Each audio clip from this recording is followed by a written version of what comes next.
All right, how's it going? Today we ran across a unique opportunity to teach people about batteries in cars. My son Devin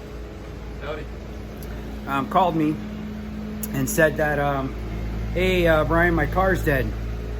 Can you help me? It won't start. So we're gonna go through it and we're gonna take a look at it and we'll go through what we think's wrong with it and show you how to check a battery. Alrighty, when you called me, what was the car, what did you say the car was doing? Well, the car would turn on, but the engine wouldn't, as in the...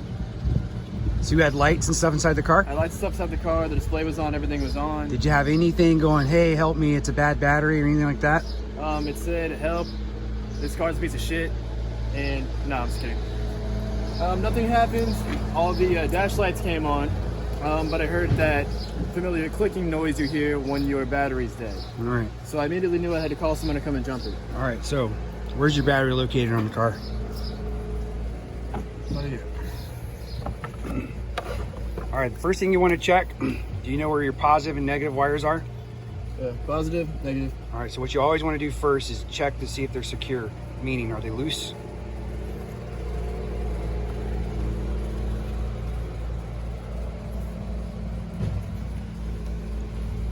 Nope. Okay. Fine. And you said how old is the battery? About 3.5 years old. Okay, so you brought up a good question to me is, you know, is that, hey, how long do batteries last? I don't know, it depends where you live and how hot they get. I've had them last 2 years and I've had them last, my truck going on 7 years. So it depends, it's a trick question, it depends. So let me ask you this. Well, let me explain this first, I guess. For the first thing we want to know is the battery in fact dead right now? So let me ask you a question. Should we check the battery while it's on or while it's off right now? Check it while it's off. Probably. And do you know why? I don't. Okay, so if we turned it on, what you might see is, do you know how your car stays charged while we're driving? The alternator? Yep. So if you try to check it while it was on, because you asked me earlier, should you leave the car running because I jump start you? And we checked it. Well, if it's running and I just threw a quick meter on it, we could be reading what your alternator's doing. But right now, it ain't doing nothing. So we are going to test it in this state, and then we're going to see if we can keep it going. So do you know what this is? Yeah, it's a battery tester. There's a meter. So this is a, hold on. This is a multimeter, right? Right. So if you look on here, you have a V with a weird symbol, you have a V with a weird symbol, you have probably what's called an ohm symbol, amps, and hertz. So you're taking electricity right now, right? Right. What's a symbol for DC power? Amps. No. So we're gonna check voltage, that's what the V is, right? That's what I said. So do you see one says a sine wave right there? Yeah. One has a long dash with little dashes. That's actually DC. So you want to go ahead and turn it on to DC. We see 0. Now I always have it, take the two leads together and touch them. It always zeroes out your meter. You always start there. Okay. So now, where are you going to place your leads on the car? Positive lead goes on the positive, and then the negative lead goes on the negative. So red to positive, black to negative. Yep. Go ahead.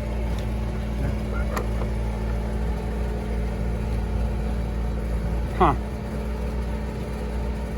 That looks pretty good to me. Yeah. So you get 12.8 volts. Normally if you check it, so let's go back to your scenario. The scenario was, hey, you got in, everything's dead. So if it was dead in that scenario, you would have probably saw like 5, you would have saw 0. Now there's another test we can do. So just because we saw 12 volts doesn't mean that it's good, good. And that's called a load test. So when you take your battery to AutoZone, you had asked earlier, should we take it to AutoZone? One thing that they do with AutoZone is you'll see them pull this little tester out and they put it on here, and the tester will tell you good and bad. And guess what? I have one. Battery tester. This one what it does, we'll push the button and what it does, it gets a little load in here and some heater elements, and it'll read down here. You see where it says good, bad, weak, strong. Yeah. So it'll tell us what's going on. The challenge we're gonna have is the leads are so bulky. This may be a challenge of getting in there. Let me ask you this. Whenever you hook up leads to a battery, which one do you always hook up first and which one is last? Positives first, negatives last. That's correct. Do you know why? I'm assuming because the positive energy is always feeding out, and Well, if you hook up a negative lead and you took a wrench or something and you went to positive and accidentally touched the frame, what would happen? you'd electrocute yourself. Yeah. What if I didn't have the negative hooked up and I hooked the positive up with a wrench and I touched the frame? Would anything happen? No, it wouldn't. No, it wouldn't, because you didn't complete the path. Can you get it? I don't know if you can get it on there. Hold on. What if I get this? What if I get this nut here? Yeah, that's actually good if you want to get it solid on there. Hold on. I got it. Okay. Now what we're reading, let's leave it right here because this is good. So we're at the top end of 12 volts. That looks pretty good. So what you want to do now is push that button. Oh, you gotta hold it. See how it's in the green? Yeah. That's a good battery, my friend. Okay. So that's a strong battery. So guess what? It's the alternator. No. What? So your battery has stayed charged this whole time. So when I jump started you, I didn't need to jump start you. Your battery's good. All right, so let's unhook it.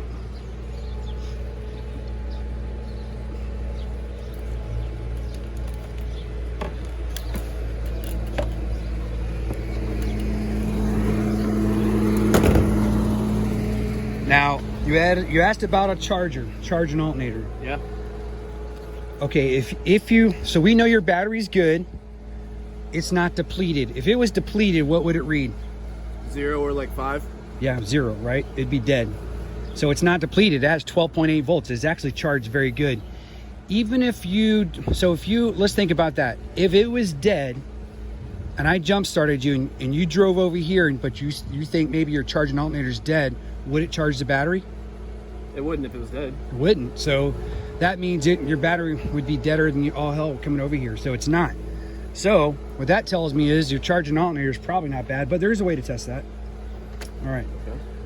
So what I'm going to do. I'll put this back Nope. on. Here's how you check charge and alternators. This is the trick. Put that there. I'm going to try to get this somewhere where it will stay. Actually, nope. It should read 12 right there. All right. Go ahead and turn the car on.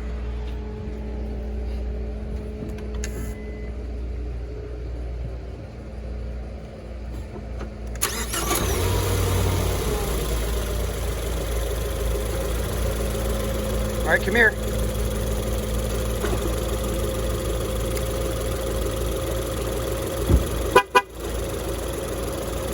So before you started it, it was 12.8. Yeah. When you cranked it, it dropped down to 10. That's the cranking amps. All batteries will do that. Yeah. So with it, and then it jumped up to 14. You know what the difference is between the 12.8 and the 14.4 is? No. Your charging alternator's on. Yeah. So it's charging right now. So your battery's good, your charging alternator's good. All right, we'll cut it off.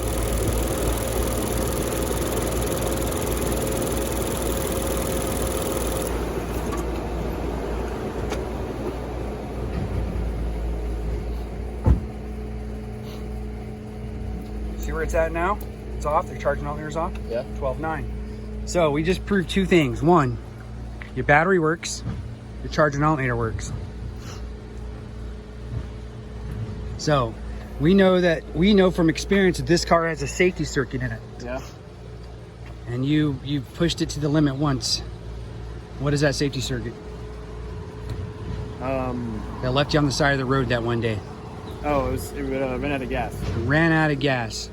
So rather than this go all the way dead inside the float, it got to a certain point and cut off. What was your fuel out when you stopped earlier? About 90 miles. Well, so let's explain what you're telling everybody. So my son is watching inside his car, and all these new cars. He's like somebody else I know, and they trust what those digital electronics say. Hey, you've got another 90 miles to go before it's totally dead. Never trust that. Those are never accurate. So what probably happened, when I'm guessing, is your car was so low on fuel that switch activated, and because even when it died, it just died on the side of the road. So I'm guessing that's what's happening in this case, is you're down so low that it wasn't just enough. Whether the car was tilted forward, that's the other thing. Your car's tilted forward, that floats a little different position inside there. When my car was stationary, it was flat. It was level. It wasn't totally level, trust me. But it wasn't too bad to the point where it was empty. There's no other explanation. I mean, there's no fuses blown, no nothing. So my diagnostic is never let your tank get below quarter. Okay. Don't buy a Ford. and call somebody else when you have a good battery. Yeah. So that's how you check out a battery. So we know this battery's good. If he would have went to AutoZone, the cool thing about going to those places, it's free. So you could check it. They would have done exactly what we just did right here. And the good news is you wouldn't have to replace battery. Now, if you had to replace a battery, Devin, how would you know what battery to get? Well, first you have to look up your make and model, down to the year. Sometimes, yeah, you do. In AutoZone, those guys will tell you. But what do you think that info tells them? And the reason I bring this up is when you're buying batteries, it is kind of tricky. The size of the engine? Well, let me ask you, why wouldn't you go to Walmart to buy a battery? Or would you go to Walmart to buy a battery? No, I wouldn't. Well, maybe. I mean, that's a question, right? So let me ask you this question. I'll ask it another way. Are there different types of batteries? Yes. In technology? Yes, there are. What do you consider this one? This is probably a wet battery, considering I could take this off, meaning there's acid in here. There's actually wet, it's a wet cell. So meaning I could take that off and there's acid that we could actually pour out. So they make others that are called maintenance free. Have you ever heard of that one? No, I have not. Okay, they're sealed.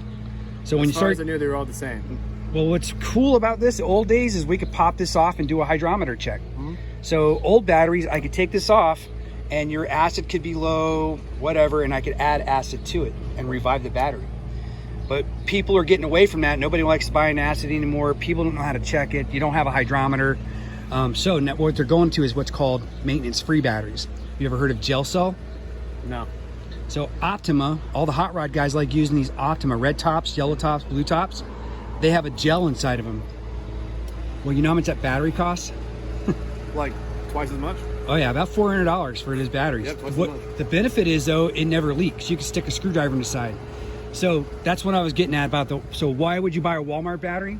Well, they're actually not bad. So another thing you want to look at on those batteries is when you go to Walmart or AutoZone, it'll tell you years of guaranteed life. I guarantee you 5 years, 3 years. 3-year battery is going to be cheap compared to a 5-year battery. So that's the big deal. Optima batteries, those red tops and yellow tops are supposed to last longer, get more cranking amps. So, but you hit something on the head about so I got to know the type I want to get, but you also got to know the fitment, how it's going to fit in there. Notice that weird, how your stuff fits in here from the top. Yeah. So they have some that don't have these top posts anymore. They're side posts. So you need to know, do I need that type of battery? It has to fit your box. So it has to be length times width times height. You've got to know that measurement.